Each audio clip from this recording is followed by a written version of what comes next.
Jerry, I don't know if you've ever had a play with Football Manager before, but there'll be loads of your fans that, would be playing it at home as Bath City manager, would have taken him into a Champions League, would have Right. signed all sorts of players.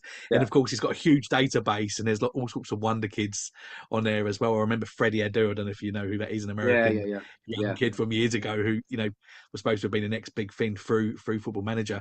Have you ever played it? And also, have you ever looked at the database on it to see who the next up and coming players are? No, I've seen plenty of fans when we're not going saying they want to replace me because they've been brilliant on Football Manager and they're in the Champions League. No, it's not. Yes. It's not something. I'm not really a games gizmo, Dave. Um, yeah. I've never been one to sit down and play PlayStation or Xbox or. I'm an outdoor person, so I love my golf. I love doing any sport. I go out running. I'd rather go running than go to a gym. I do go to a gym, but I'd rather go outside and do it. I do some work. My brother who works outside, so we work outside. Coaching obviously is outside, so I'm not one. Obviously, a lot of hours are spent on this at times with Y Scout. I try and limit my time as much as I can, but I think it's great. I mean, listen, it helps the layman understand in a certain way, I guess, of what we try and do and go through.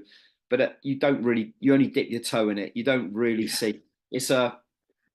It's from what I can see, it's a fluffy version of what a manager's life is really like Right. because Yeah. you don't get that interaction with players one to one and trying to trying to trying to pick a team on a Saturday and then you got 1,500 fans behind you going take him off and you've got it wrong and then you get all the other stuff of course as well. You get the adulation of all that as well. So yeah, football managing and football coaching life is there's so much that people don't see that goes on behind the scenes. Is all I would say.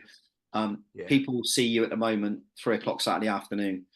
It's far from just 3 o'clock on a Saturday afternoon. There's so much into it, and you've got to be a little bit, I don't know, a little bit warped, I guess, to do it because it's a tough old world and it's never easy. And like I said, you only get very very small amounts of highs. I've been lucky to get 4 promotions in my career as a player. Yeah. One with Western, one with Yeovil, and one with Birmingham as well, which was really really good. And that one was wonderful, obviously.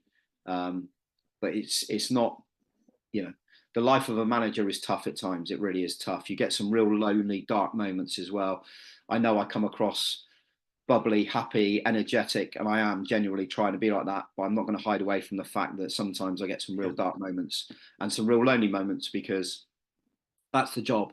And I'm lucky that I've got a club behind me as well who have stayed really loyal to me. Like I said, we've had some moments where it's been a bit tricky. I think we're on 43% win ratio, and there's so many things outside of just the football itself you see that's good at our club. Um, Yeah. and they're a great club to work for, and I thankfully have got good people behind me as well.